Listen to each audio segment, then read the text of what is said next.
এই রান্নার এই অংশটা আমার কাছে অনেক ভালো লাগে। এই অংশটার জন্যই আমার কাছে মনে হয় বেশি টেস্ট হয় কালা ভুনাটা। আসসালামু আলাইকুম সবাইকে। সবাই কেমন আছে? আজকে কালা ভুনা রান্না করব। আর কালা ভুনাটা ঈদের বেশ কয়েকদিন পরেই রান্না করেছিলাম। তো প্রথমে আমি কালা ভুনার জন্য মাংসটা ভালো করে ধুয়ে কেটে নিয়েছি। আর মাংস কিন্তু আমি হাড় সহ নিয়েছি, হাড় চর্বি সব সহ নিয়েছি।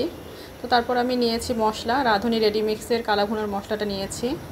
এটাতে দুইটা প্যাকেট থাকে, একটা হচ্ছে সব ধরনের মশলা দেওয়া থাকে আর একটা থাকে রাঁধুনির গুঁড়া মশলাটা, মানে রাঁধুনি যে একটা মশলা আছে সেটার গুঁড়া থাকে ছোট প্যাকেটটাতে। তো প্রথমে বড় প্যাকেটটার সবগুলো মশলা দিয়ে দিলাম, আর ছোট প্যাকেটটার ব্যবহার কিন্তু পরে। তো তারপরে কাঁচা পেঁয়াজ দিয়ে দিয়েছি কুচি করা, আর এরপরে আদা রসুন বাটা দিয়ে দিয়েছি একটু। আদা রসুন বাটাটা কিন্তু না দিলেও হয়, আমি একটু দিয়েছি। তো তারপরে টমেটো সস দিয়ে দিচ্ছি। তো এরপরে আবার দিয়েছি হচ্ছে সয়া সস দিয়েছি, আর বেশি করে দিয়ে দিচ্ছি হচ্ছে সরিষার তেল। সরিষার তেলটা কিন্তু বেশি পরিমাণে দিতে হবে। তো সরিষার তেল দিয়ে আমি ভালো করে হাত দিয়ে মাখিয়ে নিচ্ছি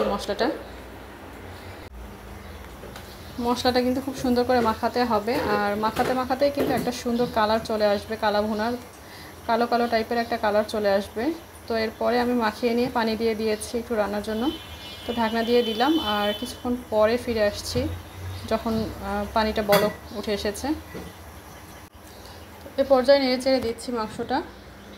নেড়ে চেড়ে দিয়ে আবারও আমি ঢাকনা দিয়ে দিচ্ছি। আর এটা বারবার কিন্তু চেক করে নেব যেন নিচে লেগে না যায়, যেহেতু মশলাটা খুব হেভি, নিচে লেগে যেতে পারে, এই জন্য আমি বারবার চেক করে নিয়েছি। তো আমি কিন্তু আবারও ঢেকে দিয়েছিলাম। তো আবারও আমি ভালো করে নেড়ে চেড়ে দিচ্ছি। এটা কিন্তু বেশ কয়েকবার নেড়ে চেড়ে দিয়েছি আমি। তো একটু লবণ চেক করে নিয়ে লবণ দিয়ে দিয়েছি। আমি কিন্তু প্রথমে লবণ দিয়ে দিয়েছিলাম একটু, সেটা স্কিপ হয়ে গিয়েছিল। তো আবারও একটু লবণ দেখে কিন্তু লবণটা দিয়ে দিলাম, যেহেতু প্যাকেটে লবণ থাকেই দেয়া। আর রাঁধুনির যে প্যাকেটটা নিয়েছি সেই প্যাকেটটা কিন্তু 2 কেজি মাংসের মশলা থাকে। তো 2 কেজি মাংসের একটু বেশি নিয়েছি আমি, এজন্যই পুরোটাই দিয়েছি।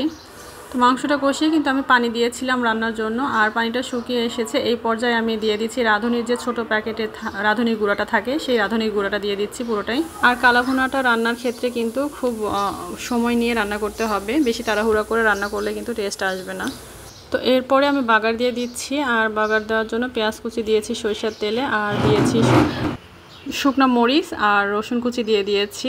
তো এরপরে আমি হচ্ছে যখন ভাজা ভাজা হয়ে আসবে তখন কিন্তু আমি দিয়ে দেব হচ্ছে কাঁচা আদা কুচি করা।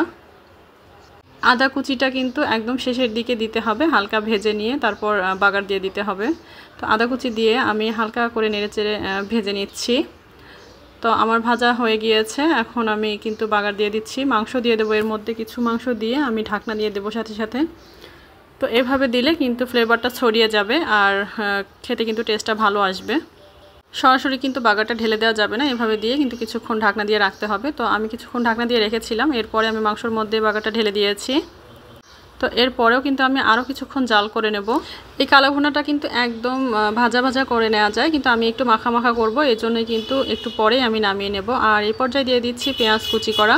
আর এই কুচি করা পেঁয়াজটা কিন্তু আমার কাছে অনেক বেশি ভালো লাগে, শেষে যখন একটু কাঁচা কাঁচা থাকে তখন এই মাংসটার সাথে গরম ভাতের সাথে খেতে অসাধারণ লাগে। পেঁয়াজটা দিয়ে কিন্তু কিছুক্ষণ পরে আমি আবার দিয়ে দিচ্ছি টমেটো সস। আর এই টমেটো সসটাও কিন্তু দিতে হবে শেষের দিকে, নামানোর একটু আগে।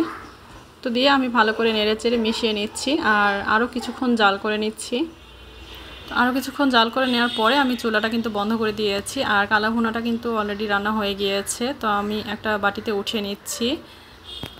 আমি কিন্তু আগেই বলে দিয়েছি আমি কিন্তু একটু মাখা মাখা রেখেছি, এই কারণেই কিন্তু একদম কালো কালার আসেনি। আর এটা ভাজা ভাজা করলে কিন্তু একদম কালো কালার চলে আসবে। আর এই কালা ভুনাটা কিন্তু ভাজি ভাজি করে পরোটার সাথে খেতে বেশ ভালো লাগে। তো আমি কিন্তু এটা পরবর্তীতে আবার ভাজি করে নেব পরোটা দিয়ে খাওয়ার জন্য। তো এখন গরম ভাতের সাথেই পরিবেশন